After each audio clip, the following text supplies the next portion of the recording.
Struggling to earn 3 stars at Town Hall 17? Well, these are the 5 best attack strategies you can use to 3-star any base.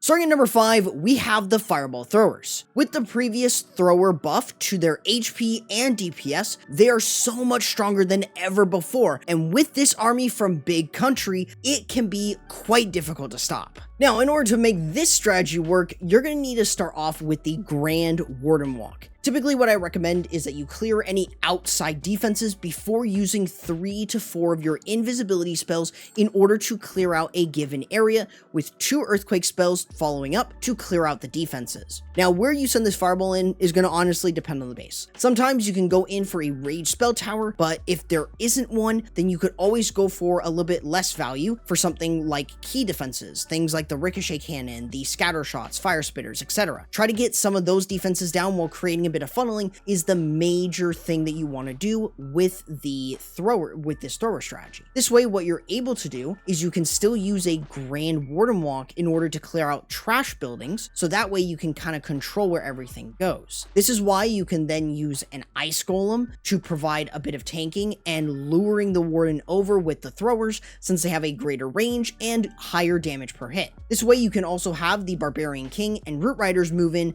to provide tanking and also additional wall breaking. The Queen, on the other hand, will be used mainly for funneling, mainly because we're using her magic mirror and action figure to both keep her alive while also setting up a solid funnel to push our throwers right the way into the base. Alternatively, you can run the giant arrow with the healer puppets or action figure, but oftentimes I do recommend using the double epic option, where you'll have better value in terms of your funneling. Obviously, you do want to use a couple balloons to look for seeking air mines, and in addition to this, you also want to have the Apprentice Warden with your throwers, mainly because you're running other tanky units like the Root Riders and the Barbarian King. This will allow you to actually take fuller advantage of the Apprentice Warden. That way, you can use a poison to deal with the enemy CC, and as you work deeper in, you have the Troop Launcher. This is going to send in balloons to protect your healers, while you also have additional units to support. As you get around to the core, you should use the Barbarian King's Earthquake Boot and Spiky Ball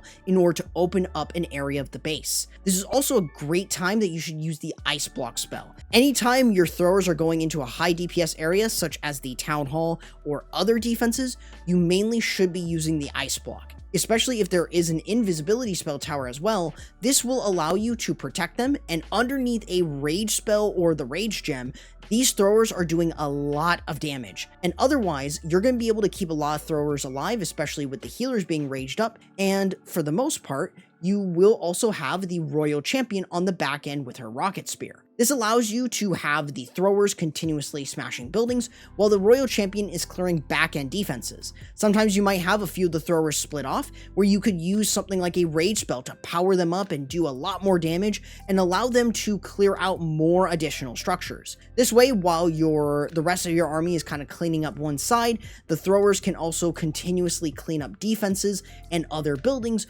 with their greater range. Otherwise, this strategy is incredibly strong. Just make sure you have some smaller troops for cleanup, and you should be a-okay without any issues on time. At number 4, we have the Royal Champion Charge Dragons. This army is still quite strong, just so long as the Royal Champion Charge goes into the core, but it's also quite simple, making 3 stars not a problem for this army. Now for this attack, we're going to start with a Royal Champion Charge. This way, what we're able to do is clear out plenty of defenses. However, we are using a different timing, where I'm using my spells every 4 seconds, so I can get the most out of my Spirit Fox later on. Obviously, I do recommend using some rocket balloons to control where the Royal Champion is going, so that way she can more easily get into the core. This way we can use her haste vial in order to clear plenty of structures, which is incredibly important. The core of the base is typically where you want this Royal Champion to be. So using your invisibility spells here allows you to keep her alive, and you can overlap on defenses as well, since they'll still take damage from the Electro Boots. Otherwise, Once you slowly start to see that your invisibility spells are disappearing, you can then go ahead and set up funneling. On one side, you should use the Siege Barrack with the Archer Queen or Barbarian King, depending on which one you have or which one you prefer. But with the Queen, the Giant Arrow and either the Healer Puppets or Action Figure are usually recommended, where on the other side, you can just spam in your dragons. Obviously, I do recommend using a few dragons in order to control the rest of your group, so then that way you have a lot more push and there's nothing that's going to split, but you do have those options. So otherwise, as your Queen and your Siege Barrack troops are kind of moving around, you've got the Warden, the Minion Prince, the Dragons, they're able to kind of work through with especially having a Rage spell at the ready, the Dark Orb of the Minion Prince, so you have a lot of different options here. And obviously, if you do have a split from your Dragons and the Warden, you can always use an Ice Block spell, especially on something like your Minion Prince, so you can basically keep him tanking while the rest of the Dragons start to catch up. This is where you can use the Eternal Tome and Healing Tome in order to protect everything, and for the most part, everything should just collapse in. With the Siege Barrack, the Archer Queen, and obviously having the Dragons, you should comfortably be able to 3-star more often than not, especially with how strong and consistent Dragons are, making this a very reliable choice for many players. As for number 3, we have the Super Yeti Smash. Not only are they nearly as strong as Root Riders, but they have plenty of variation thanks to Itsu from the regular Royal Champion Charge version or using the Fireball with them to always be ready no matter what. Now there are two different ways that you can start this attack. One is by using a Royal Champion Charge. This is in order to clear out defenses quite consistently while having the Electro Boots to still deal damage to defenses while they are invisible. Other than this, you just want to make sure that you're able to control the Royal Champion, and using the 4-second invisibility timing, you should be able to still get some value from the Spirit Fox and the invisibility spell. This, for the most part, will allow you to establish one side of your funnel, which is incredibly important. This way you can just recall her out. Now, obviously, the other option that you have is to run a Grand Warden Walk, small, and then use the Fireball to clear out a large area. This should allow you to get the same effect, but you won't have the Eternal Tome. From here, though, you want to set up funneling on the other side. This is typically where I recommend running the Archer Queen with 1 or 2 furnaces. This is going to allow you to clear out defenses quite consistently, and with the Action Figure and Magic Mirror, you should be able to more than easily create a simple and solid funnel. This is, again, a reason why we are using the Troop Launcher. So we have an Ice Golem along with the Super Yetis to move in with the Grand Warden and recalled Royal Champion, and of course the Apprentice Warden. We want to use Super Wall Breakers in order to break in, and with the Troop Launcher we have Balloons to look for Seeking Air Mines. This is where we can use a Rage spell as we get into the core, along with a Jump spell and the Eternal Tome Healing Tome in order to keep moving throughout the base. This is where then we have the Barbarian King Spiky Ball and Earthquake Boots in order to open up the entire rest of the base while doing great damage. And otherwise, this should more often than not be able to clear through a ton of defenses towards the back end, and with the Royal Champion and her Rocket Spear, especially under the Rage spell, you can very easily 3-star and just gut all of the defenses. So overall, this is definitely a strategy that I absolutely recommend, especially if you are using the Fireball version, where you can run an Ice Block spell as you get closer to the back end of the base, where you want to get full healed for your Super Yetis, so you can absolutely smash through any base. At number 2, we have the Fireball Rocket Loon Furnace Army. Thanks to the addition of the Ice Block spell, this Warden Charge army from Itsu really takes the best of each troop and combines it into a consistent and strong army. Now for this attack, we want to start with the Grand Warden Walk and 2 Furnaces.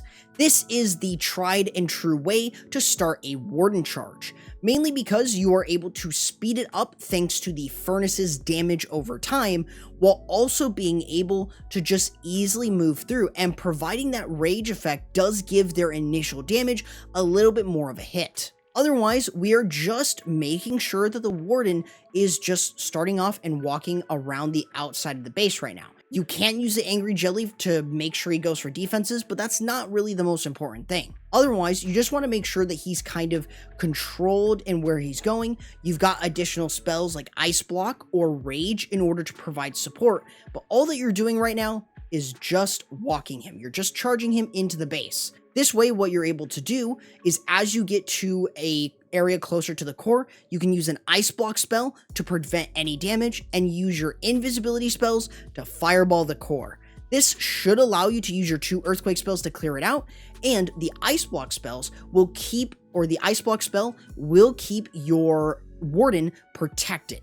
This is where you can obviously use a Rage spell and a few balloons along with a few more furnaces to keep up the tanking and speeding up his Warden charge. This is where on the other side, you're going to run the Siege Barrack. This is going to funnel the heroes directly into the core of the base where the town hall is, as you are using a Warden charge on one side with the heroes on the other. This is where you pretty much want to make sure that you're able to use super wall breakers to open up the base, allowing you to start moving in quite safely, while the Warden continues to walk around with the furnaces providing support. This is also where I do recommend using the Barbarian King's Spiky Ball and Earthquake Boots. This will 100% allow you to open up the walls, and with the Archer Queen's ability underneath Rage, you will be able to clear a large area off the core. As your Warden continues to walk though, a really cool way that you can actually use the Ice Block is to use the Ice Block on him to prevent too much damage while sneaking in a Headhunter to remove an enemy hero. This is a great little step, but you'll additionally want to also use the Royal Champion over on the back end with rocket balloons. While he is underneath the Ice Block spell, he's going to be able to tank for some of those defenses and allow you to clear through all the rest of the defenses with the Royal Champion's Rocket Spear, your heroes, and obviously the Grand Warden, and you should more often than not be able to 3-star with this really lethal combo. And the current best army has to be Root Rider Smash. There should be no shock or anything, as it's simple, it's reliable, and with the Royal Champion and Prince funneling, there is never a bad situation for this army. And above all else, we're starting off with a Royal Champion charge in order to make sure that we're clearing out defenses and creating a bit of funneling. You can use a few Super Barbarians in order to control the Royal Champion, especially if they're right on the outside in terms of defenses, but you'll mainly want to make sure that you are using your invisibility spells every 4 seconds in order to get plenty of value from both your Spirit Fox and the invisibility spell, so you're able to recall her out after you cleared a given section. This is where then you can run the Siege Barrack and the Minion Prince on the other side. The reason that I prefer this option is underneath the Angry Jelly, the Prince basically becomes similar to the Royal Champion underneath the Rocket Spear, and having an ability in order to provide a little bit of tanking is really essential. So he's able to clear out defenses, while the Siege Barrack mainly focuses on clearing out trash buildings. This is where you can then send in your Root Riders, your recalled Royal Champion, Valkyries, Balloons, and that way you can start moving them right the way into the base. Typically, what I do recommend is to make sure to use rage spells as you push your way into the core. It's always going to be incredibly important. And in case you're dealing with an invisibility spell tower, I recommend having a skeleton spell and invisibility spell saved up in order to clear that. This will allow you in order to push your way right into the core while underneath the rage spell, the Eternal Tome and Healing Tome, and that way you can dive in quite comfortably. This way, what you're able to also do is have the Archer Queen's action figure and magic mirror in order to have even more damage happen. And with the Root Riders being able to break open walls, you really shouldn't have any issues. Having the Royal Champion with her ability, whether that's a haste, spear, or the hog puppets, you'll more than comfortably be able to really clear out the rest of the base with a lot of Root Riders still alive, with the balloons tanking for healers, and that way you're able to really clear through. Just make sure you have some form of cleanup with a few of your Super Barbarians and maybe some archers, but you should comfortably 3-star no matter what. Each of these attacks will allow you to comfortably get 3 stars so long as you use the tips I provided. But if you want to check out a full guide on the Royal Champion charge, I recommend checking this video out right here.